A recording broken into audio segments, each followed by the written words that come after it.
All right, welcome to week 4 of Math Magician. This week we're going to be working on a neat notebook with the topic of fractions. Definitely one of everybody's favorite things to do. So this is what we're going to be doing. This is what it'll look like when we're all done. Let's get started. So we have a new page. I've drawn my lines, just like always. Let's give our topic a title. We are doing fractions, and I am going to put my add, subtract, multiply, and divide. And remember, learn how to do these so that you can teach someone else these. Because if you learn how to teach something, then you've mastered it and you are considered a rhetorical master of a topic. And so that is my goal for you, is that you learned this topic that way.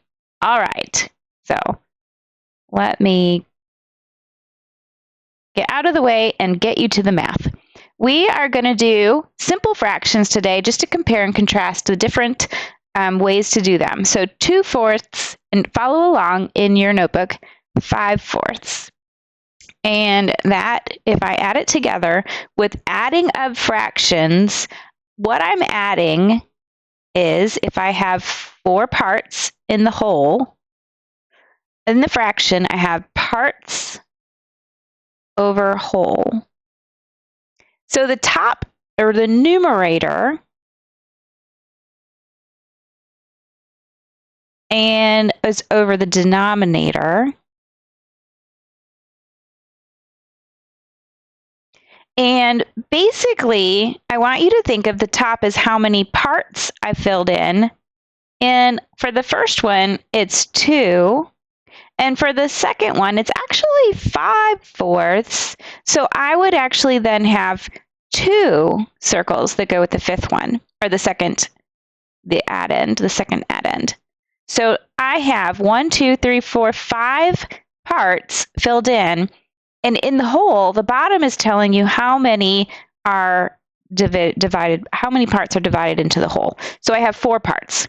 That's why I have 4 in my denominator. So this is what it looks like that I'm adding. And so I just leave the bottom as a 4 when I'm adding fractions, because that didn't change at all when I added them together. So if I added them all, 1, 2, 3, 4, 5, 6, 7, then what I did is I took 2 plus 5 and I got 7. 7/4 is my answer.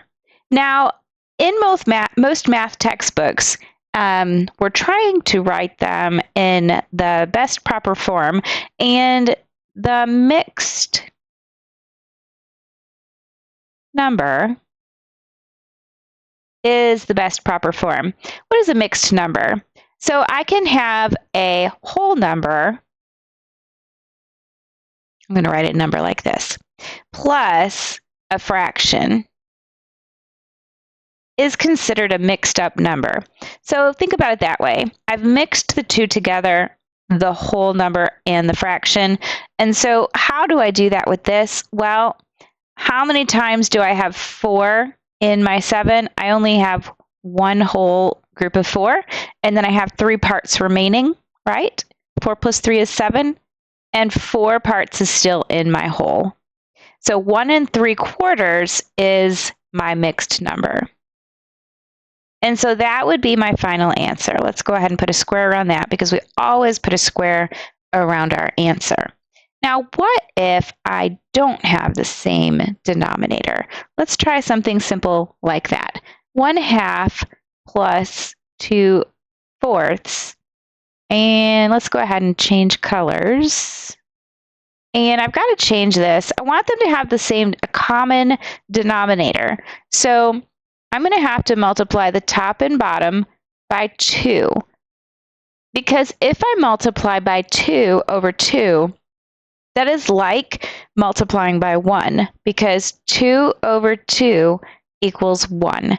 Anything over itself equals 1. Because if I ate 2 pieces of a pizza that was only broken into 2 pieces, you would agree then that I ate the whole pizza, right? So I ate a whole pizza. All right, so that's what we're doing here. To keep it balanced, I have to multiply by same over same. And now I have not changed the balance of my formula. Let's go back to black now. And I'm going to make this 2 over 4 because 2 times 1 is 2 and 2 times 2 is 4 plus 2 over 4. And now I'm going to add them just like I did before. And I'm going to write down this. I always like to write down all the words we're learning. Common denominator. All right. So if I'm going to add these together now, I add my numerators. 2 plus 2 is 4. And I don't add my denominators, right? Because I'm adding how many parts of the whole, and the whole 4 pieces in a pie never changed. So that's going to stay the same. Well, now I have 4 over 4, and that's not the most simple way to write it. So I'm going to write it as 1, because if I had 4 pieces in my pizza, and the pizza was broken into 4 pieces, I would eat the whole pizza, which is why it is a whole, one whole. All right. So that is addition. Let's try subtraction. Let's do 7/4 minus 3/4. And with subtraction, it's just like before. I have 1, 2, 3, 4, 5, 6, 7 pieces of pizza that got eaten. And let's take away 3. 1, 2, 3. How many do I have left? 1, 2, 3, 4 equals 4. And each pizza is still broken into 4 pieces. That hasn't changed, and so it is 4 over 4. And again, I'm going to simplify.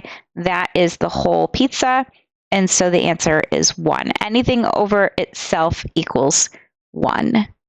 All right, now what if I have a different denominator? Let's try 5 over 15 minus 2 over 10.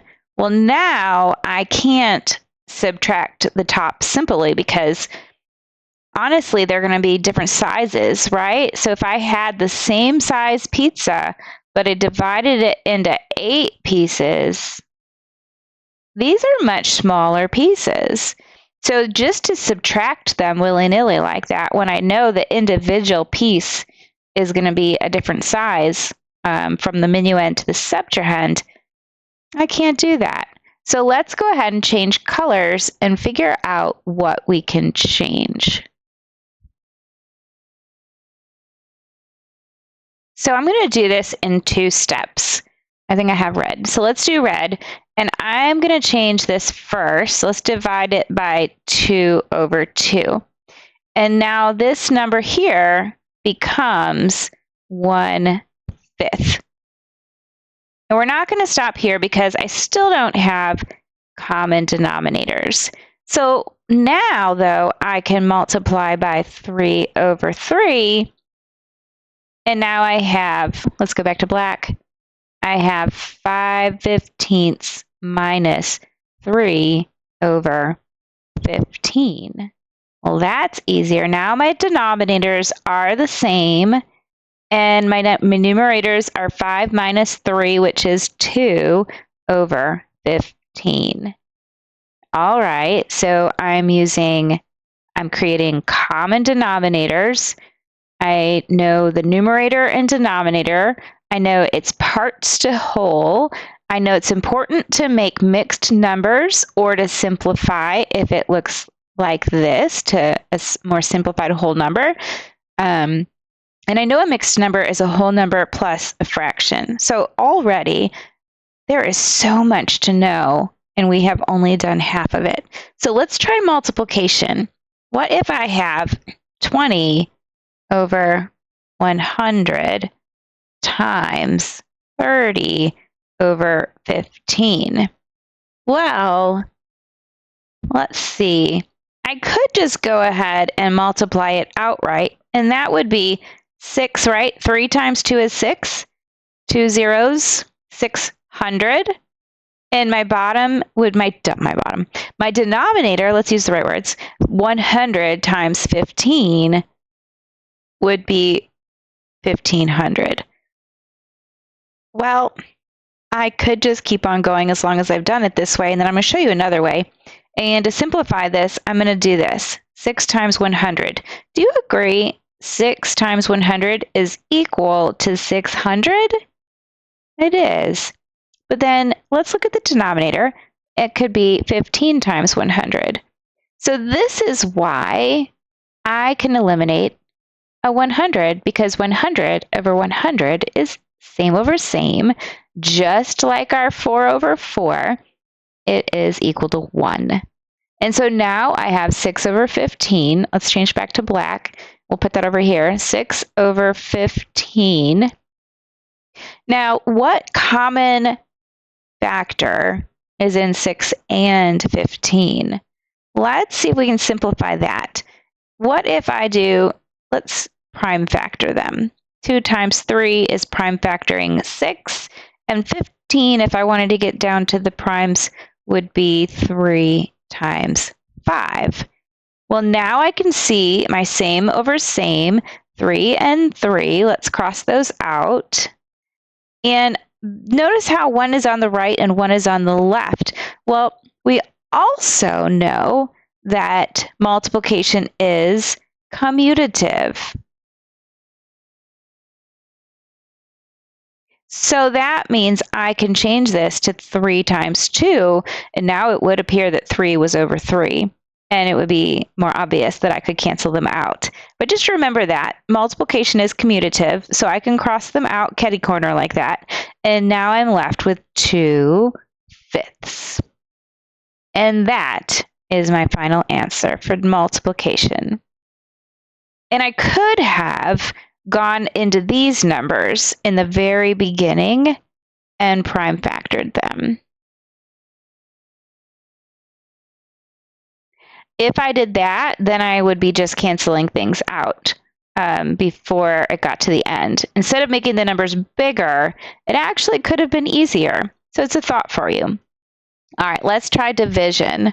We have 12/14 divided by 3/2. All right. Well, in division, I actually have to, there's a rule, I have to multiply by the reciprocal. So, and what they mean by that is just start rewriting your problem.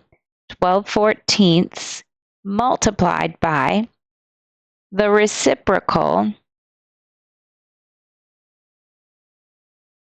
of 3/2. So multiply by 2/3. All right. So let's see.